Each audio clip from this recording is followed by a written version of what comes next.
Get down. And it's too tempting. If you can get all the hedge funds to work together, it's much too tempting to, get it up to an all-time high and then short it. They're under no pressure to do that now because individuals aren't buying gold. And I dispute what he's saying about central banks buying gold. That's very dangerous for a central bank. What central bank has reserves that they can afford to do that? It's interesting. Scott Bessent, the new Treasury Secretary, if he gets confirmed, which I'm assuming he will, what's his largest holding? Anyone know? Gold. He has publicly said gold is his largest holding. Yeah. But I'd like to know where that gold is that he is called his largest asset. I know. I didn't know he had such a strong position. That is interesting. Anyway. All what that would need to be done, as crazy as it sounds, would be for Trump to say to Scott, tell Jerome to revalue gold. No congressional approval needed, and bang, gold is revalued to a level sufficient enough to achieve what he wants to achieve. Now, every $4,000 increase in the price of gold would add $1 trillion free and clear to the Treasury general account. Free and clear. Every $4,000 increase in the price of gold would add $1 trillion free and clear to the U.S. Treasury. That's pretty amazing. It's the end game, which is extremely dangerous because, Well, could he tell Scott to do that without congressional approval? Tell Jerome. But I think he's smarter than that. I think Trump is very good at math. And, let's finish this thought. And it's on the screen. Right. It's right on the screen. Yep. Okay. To fully offset the U.S. federal debt of $36 trillion with the 261 million ounces of gold reserves, the price of gold would need to rise to approximately $142,000 per ounce. Okay. That shelf of mine in the safe that you see when I open the doors, that would make that shelf worth $30 million, like that. Okay. Wow. And it's not much there because there are boxes all over the place. But just what you can see on that shelf would be $30 million. Worse than that, the day that happened is the day that a personnel carrier shows up at my front door on Granite Street, rams the door, or maybe they get out, put a bomb, blow the door off, come in and hook that safe and drag it out. Why? Because there's, of the ounces, $142,000 will go a long way, okay? Or all the places that China has mines, okay? The way they set up a mine in some place in Africa, let's say the Congo, for example, because they're under perpetual civil war.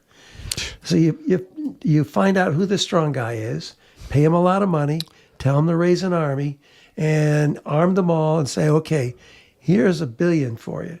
Don't let anybody near that mine. And the gold is worth $142,000 an ounce. What the hell? Hey, why don't we all work together? Storm that mine and steal everything. Okay. So it's chaos. You're saying it'll happen once, someplace, and then it will happen all over the world. Small countries will raise armies and go wherever the gold is. What started the original Gulf War? Oil? No, it was Iraq went to Kuwait and stole their gold. Oh, that's right. And what was it worth then? Let's see. $300, $400 an ounce. Let's say that the gold that has been repatriated by Kuwait is now worth $142,000. You think it's going to be Iraq or maybe Saudi Arabia and Iran working together? Okay? Blow the place up and get the gold. This is going to happen all over the world if that ever happens. So we're selfish. We're thinking that we can pay our $36 trillion debt by raising the price of gold to $142,000.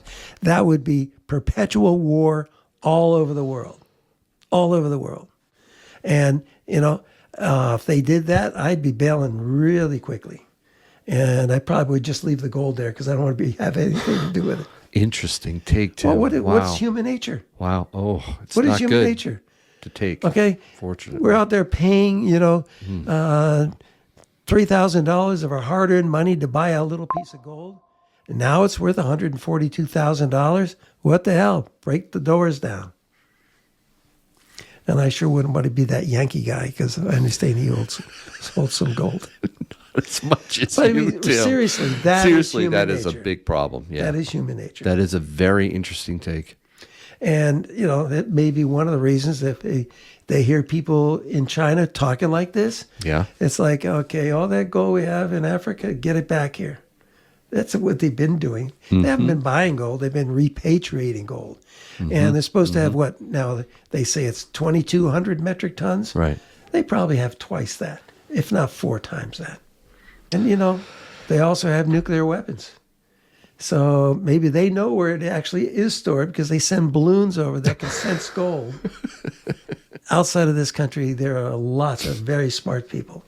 But if they revalue gold to $142,000, watch out. The end of the world is near. That's insane. You raise one commodity like that, and everything else is hyperinflation. Everything else. Because they're not concentrating anything else. You know, why am I working for it? I got a handful of gold. I don't need to go to work. Hyperinflation. Man. Serious hyperinflation.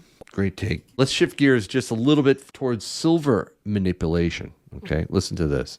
They have been shorting gold and silver for so long, naked shorting. As an example, let's look at silver. In London right now, they have 800 million ounces on the LBMA, of which only 300 million are unencumbered. 500 million belong to the ETFs. They trade between 4 and 6 billion ounces short on paper. 95% are paper contracts. 95. They say they trade 290 million ounces a day of the 300 million float. But they also say that those numbers are 10 times underestimated because they only post the final settlement numbers. That's 2.9 billion ounces a day of silver by these 8 or 9 Western banks, 3.5 times annual global mine supply every single day. Almost 3 times annual global mine supply every single day on COMEX. All true. They say they trade 290 million ounces of silver a day, but those numbers are 10 times underestimated. So 2.9 billion ounces of silver traded a day. That's right. And all on paper. Every bit of it on paper.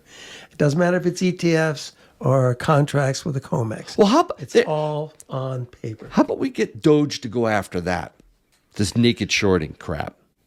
Because they got to get some of these Democrats in jail first. And, you know, it's amazing. He says this is a great big money laundering scheme they're facing with USAID. Yeah, I know. Yep. And then you have all these people out there protesting.